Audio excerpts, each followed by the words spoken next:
ತೇಜ್ ಪ್ರಭು ನ್ಯೂಸ್ಗೆ ಸ್ವಾಗತ. ಹುಕ್ಕೇರಿ ತಾಲೂಕಿನ ಮಾವನೂರು ಗ್ರಾಮಕ್ಕೆ ನೂತನ ಬಸ್ ಪ್ರಾರಂಭದ ಹರ್ಷದಿಂದ ಗ್ರಾಮಸ್ಥರಿಂದ ಬಸ್ಗೆ ಪೂಜೆ. ಚಿಕ್ಕೋಡಿ ವಿಭಾಗದ ಹುಕ್ಕೇರಿ ಘಟಕದಿಂದ ಹುಕ್ಕೇರಿ ಮಾವನೂರು ಗ್ರಾಮಕ್ಕೆ ನೂತನ ಬಸ್ ಪ್ರಾರಂಭವಾಗಿದ್ದು, ಬಸ್ಗೆ ಗ್ರಾಮಸ್ಥರು ಪೂಜೆ ಮಾಡಿದರು. ಈ ಬಸ್ಸು ರಾತ್ರಿ 8:15ಕ್ಕೆ ಹುಕ್ಕೇರಿಯಿಂದ ಬಿಟ್ಟು ಹಿಡ್ಕಲ್ ಡ್ಯಾಮ್, ಹಟ್ಟಿ ಅಲೂರು, ಪರಕನಟ್ಟಿ ಮಾರ್ಗವಾಗಿ ಮಾವನೂರು ಗ್ರಾಮಕ್ಕೆ ವಸತಿಗೆ ಬರುವುದು.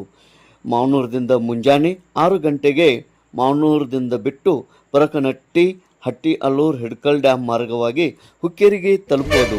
ಈ ವೇಳೆಯಲ್ಲಿ ಬಸ್ಪೇಟ್ ಗ್ರಾಮ ಪಂಚಾಯತ್ ಮಾಜಿ ಉಪಾಧ್ಯಕ್ಷ ಮಹನಿಂಗ್ ಮರನ್ನವರ್, ಮಂಜುನಾಥ್ ಮಾನಗಾವಿ, ಮಹಂತೇಶ್ ಪಂಜನ್ನವರ್, ಸತೀಶ್ ಕಮತಿಗಿ, ಸತೀಶ್ ಮಾನಗಾವಿ, ಈರಪ್ಪ ಪಾಟೀಲ್, ಬಾಳಗೌಡ ಪಾಟೀಲ್ ಮತ್ತು ಪಾಟೀಲ್ ಬಂಧುಗಳು ಹಾಗೂ ಗ್ರಾಮಸ್ಥರು ಉಪಸ್ಥಿತರಿದ್ದು ಬಸ್ಗೆ ಪೂಜೆ ಸಲ್ಲಿಸಿದರು.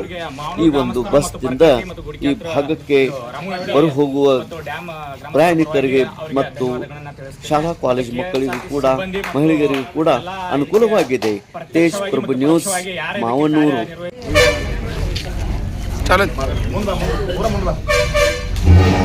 ಚಿಕ್ಕೋಡಿ ವಿಭಾಗದಿಂದ ಮತ್ತು ಹುಕ್ಕೇರಿ ಘಟಕದಿಂದ ನಮ್ಮ ಮ್ಯಾನೇಜರ್ ಆದಂತಹ ಚಕ್ರವರ್ತಿ ಸರ್ ಅವರು ನಮ್ಮ ಮಾವನೂರು ಗ್ರಾಮದಿಂದ ಬಸ್ಸಿನ ವ್ಯವಸ್ಥೆ ಇಲ್ಲದೆ ಇರೋದನ್ನ ಗಮನಿಸಿ ನಮ್ಮ ಮನವಿಯನ್ನು ಆಲಿಸಿ ಅವ್ರು ಏನು ಮಾಡಿದ್ದಾರೆ ಅಂತಂದ್ರೆ ಮಾವನೂರಿಂದ ಹುಕ್ಕೇರಿವರೆಗೂ ನಮಗೆ ಬಸ್ಸಿನ ವ್ಯವಸ್ಥೆಯನ್ನು ಮಾಡಿಕೊಟ್ಟಿದ್ದಾರೆ. ಅವರಿಗೆ ಮಾವನೂರು ಗ್ರಾಮಸ್ಥರು ಮತ್ತು ಪರಕನಟ್ಟಿ ಮತ್ತು ಗುಡಿಕ್ಯಾತ್ರ ಇದು ರಾಮನಟ್ಟಿ ಮತ್ತು ಡ್ಯಾಮ್ ಗ್ರಾಮಸ್ಥರ ಪರವಾಗಿ ಅವರಿಗೆ ಧನ್ಯವಾದಗಳನ್ನು ತಿಳಿಸ್ತೇನೆ. ಮತ್ತು KSRTC ಸಿಬ್ಬಂದಿ ಮತ್ತು ಎಲ್ಲ ಇದಕ್ಕೆ ಪ್ರತ್ಯಕ್ಷವಾಗಿ ಮತ್ತು ಪರೋಕ್ಷವಾಗಿ ಯಾರು ಇದಕ್ಕೆ ಕಾರ್ಯನಿರ್ವಹಿಸಿ ಈ ಬಸ್ಸಿನ ವ್ಯವಸ್ಥೆಗೆ ನಮಗೆ ಮಾಡಿಕೊಟ್ಟಿದ್ದಾರೆ ಅವರಿಗೆಲ್ಲ ಹೃತ್ಪೂರ್ವಕ ಧನ್ಯವಾದಗಳು.